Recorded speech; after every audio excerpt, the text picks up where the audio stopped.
As the Ghana Power and Light Company GPL seeks the Public Utilities Commission's permission to authorize the proposed tariff increase of some 26.7%, the company's Chief Executive Officer Barrett Dindial said there is a possibility that if the permission is granted, those rates could eventually drop early next year. He stated that the PUC's tariff adjustment mechanism could serve as a means of reducing the cost of electricity when the power company upgrades and modernizes distribution plant, which will see a more efficient distribution network. Last week, GPL announced that it will increase electricity rates by nearly 27%, justifying that move by saying the company has been experiencing constraints over the past few years as a result of high technical and commercial losses. The proposed increase will see the present rate of $63 increasing to $80 per kilowatt hour for residential consumers. The tariff adjustment mechanism works every year.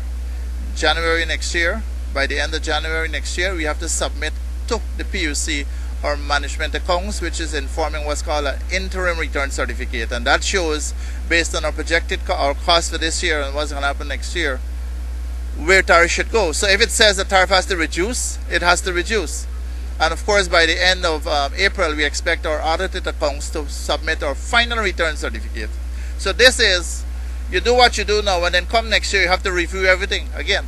So why not wait until we get the system? We don't have the money. We can't stop these projects. Where does the money come from? When the Chinese finish these substations and they submit their invoice, where we get the money to pay them? With the present rate, Ghana falls at number 4 in the region in terms of countries that have the lowest electricity rates. According to the Caribbean Electric Utility Service Corporation (CARILEC) data, Bahamas comes in 3rd and Suriname and Trinidad and Tobago rank 2nd and 1st respectively. With the proposed increase, Ghana will now move to number 7, a position that the CEO says isn't too bad at all. That's going to take us in the middle of CARILEC. There would be half of CARILEC members would be higher than us still. So when you say if it's justified, I'm saying we're buying the fuel from at the same prices they're buying it for.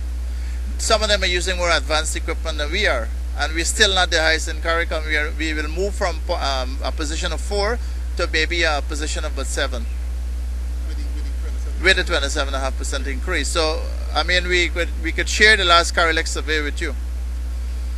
So this is the reality. Fuel prices and the skyrocketed increase has actually had a significant impact on CARILEC members who, like us, are depending heavily on fossil fuel. The Ghana Power and Light Company currently has some 166,000 billing customers. According to the CEO, their receipts from billing are some 99.5%, which amounts to $2.5 billion Ghana dollars.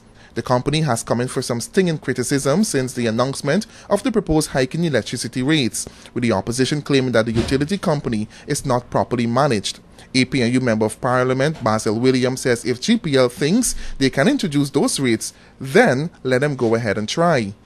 We believe that once they had given us a plan to show us what they have been doing with the money that they received to date, and what they propose to do with the additional money, and the status of the GPL itself, and the question of its management, all those questions we said it should, provide answers to, and we would be willing to restore the Monk Scott. We said that from the outset, The CEO also used the opportunity to update the media about its development and expansion plans of the company's transmission and distribution system.